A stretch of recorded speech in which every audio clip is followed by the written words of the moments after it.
Gracias, Laure. Podemos comenzar. Lo que supone decir no. En un principio solo se puede obtener tiempo para el cuadrante 2. En los cuadrantes 3 y 4 no se pueden ignorar las actividades urgentes e importantes del cuadrante 1, aunque este se reducirá cada vez más a medida que se dedique más tiempo a la prevención y preparación en el cuadrante 2. Pero el tiempo inicial para este cuadrante tiene que provenir de los cuadrantes 3 y 4. Para trabajar con el cuadrante 2 hay que ser proactivo, porque los cuadrantes 1 y 3 trabajan sobre uno.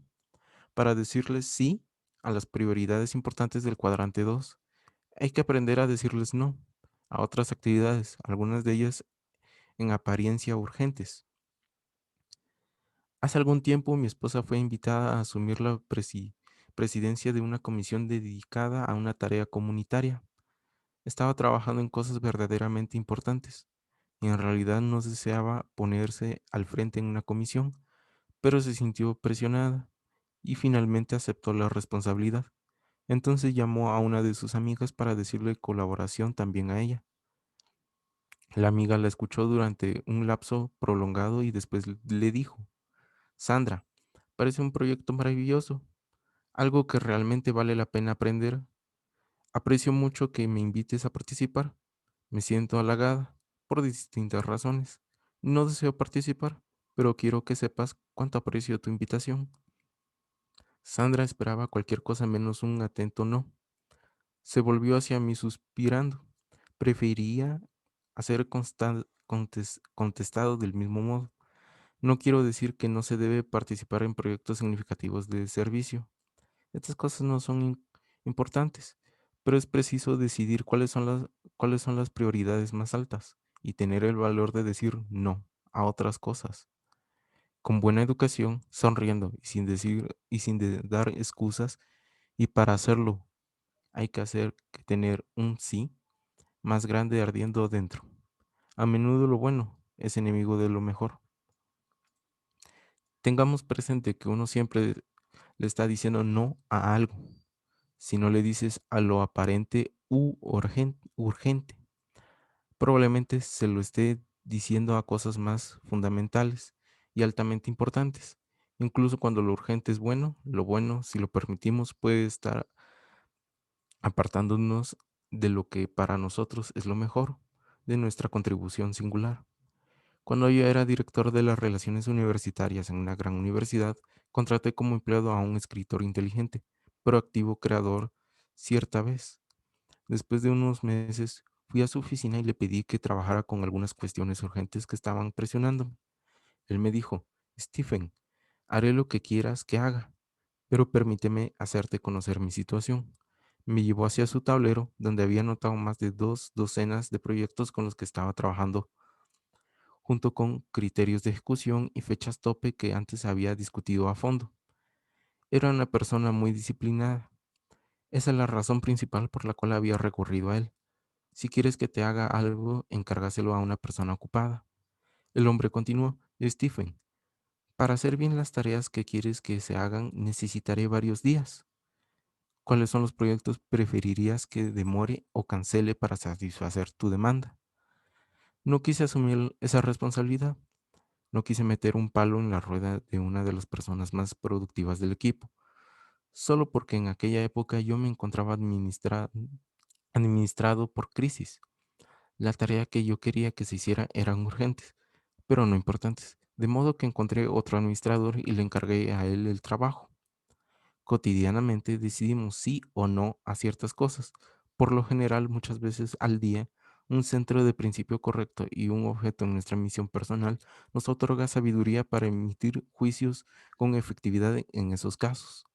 Al trabajar con diferentes grupos, les digo que la esencia de la administración efectiva del tiempo y la vida consiste en organizar y ejecutar prioritariamente equilibradas. Después formuló esta pregunta: en el caso de que les falle una de esas 3 tareas, ¿cuál sería? La primera, la ineptitud para establecer prioridades. La segunda, la incapacidad o falta de deseo de organizar esas prioridades. La tercera, la falta de disciplina para la ejecución, para atenerse a las prioridades y la organización.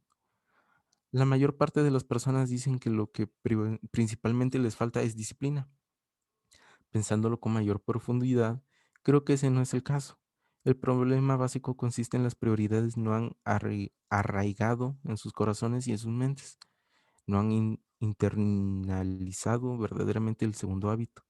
Muchas personas reconocen el valor que tienen en sus vidas las actividades del cuadrante 2, ya que las personas se identifican como tales o no, e intentan dar prioridad a esas actividades e integrarlas en sus vidas recurriendo solo a la autodisciplina.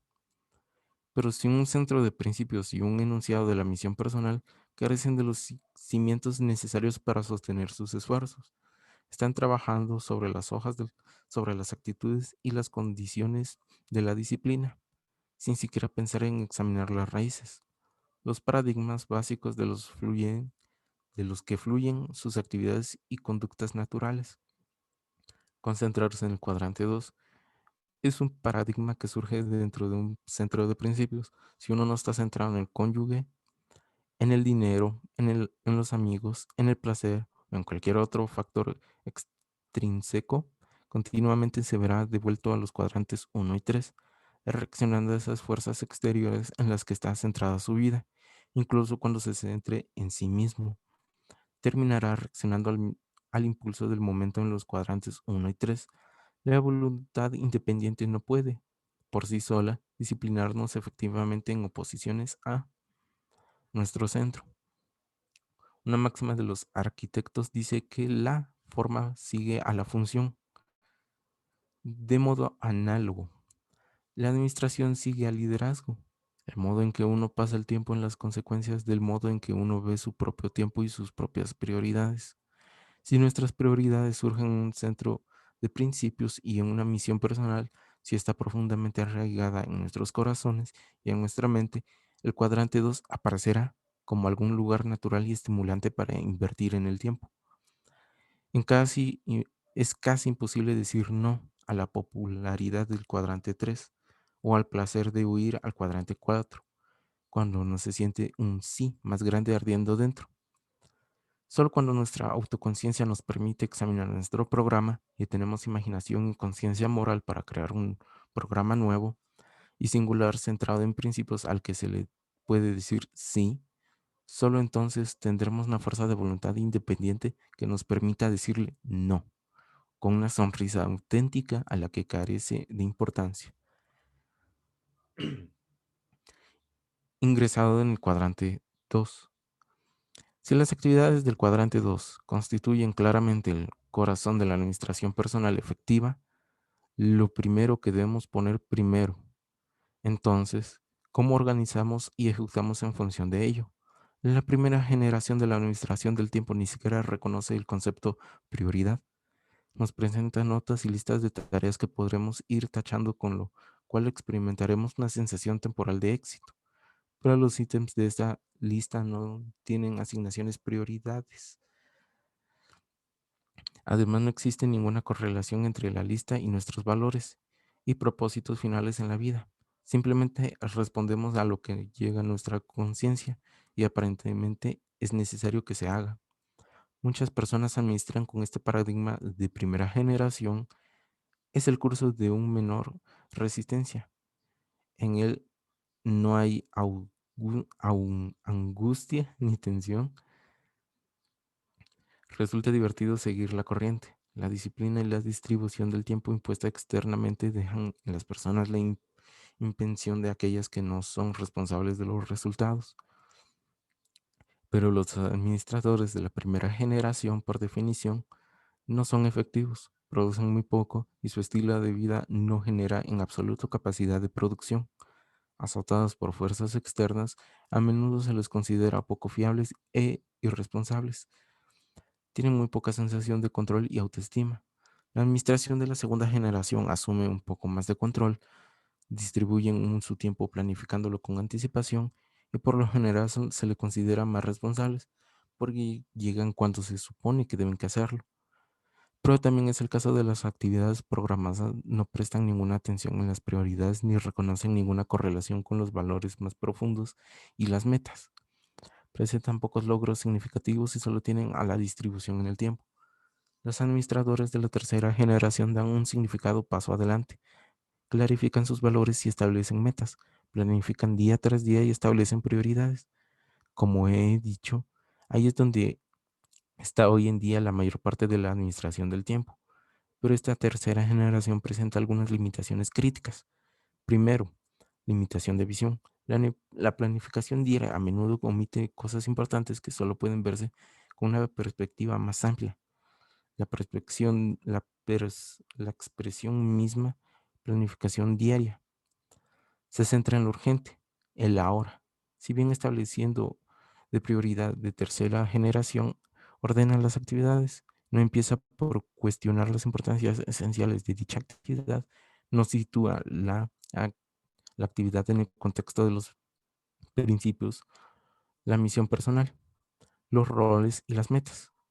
La planificación diaria en la tercera generación, conducida por los valores de prioridad, básicamente a los problemas y las crisis del día de los cuadrantes uno y 3. Además, la tercera generación no toma ninguna medida para la administración de los diversos roles de modo equilibrado. Le falta realismo. Crea la tendencia a planificar el día en exceso y de lo que deriva la frustración, el deseo ocasional de tirar el plan a la basura y escapar al cuadrante 4. Y su eficacia, el centrarse en la administración del tiempo, tiene a crear una tensión en las relaciones más que a establecerlas. Si bien las tres generaciones han contribuido con algún tipo de herramienta de administración, ninguna ha producido una herramienta que permita vivir, centrándose en principios, con un estilo de cuadrante 2. Las anotaciones de la primera generación y las listas de tareas solo nos proporcionan un lugar de dejar asentados las cosas que llegan a nuestra conciencia, con el objeto de no olvidarlas. Las agendas de segunda generación solo proporcionan un lugar para registrar nuestros compromisos futuros, de modo que podamos estar donde acordamos y en el momento apropiado. Incluso la tercera generación, con su amplia gama de planificadores y materiales, se centra primordialmente en ayuda a dar prioridad y planificar las actividades de los cuadrantes uno y 3. Aunque muchos adiestradores y consultores reconocen el valor de las actividades del cuadrante 2, las herramientas reales de planteamiento de la tercera generación no facilitan su organización y ejecución. Como cada generación se construye sobre las que se han procedido, los puntos fuertes y algunas de las herramientas de cada una de las primeras tres generaciones proporcionan material elemental para la cuarta. Pero existe la necesidad adicional de una nueva dimensión, el paradigma y la ejecución que nos permita introducirnos en el cuadrante 2, pasar a centrarnos en principios y arreglámoslas para hacer lo que es verdaderamente más importante. Gracias. Hasta ahí estamos, Laura. Es muy amable.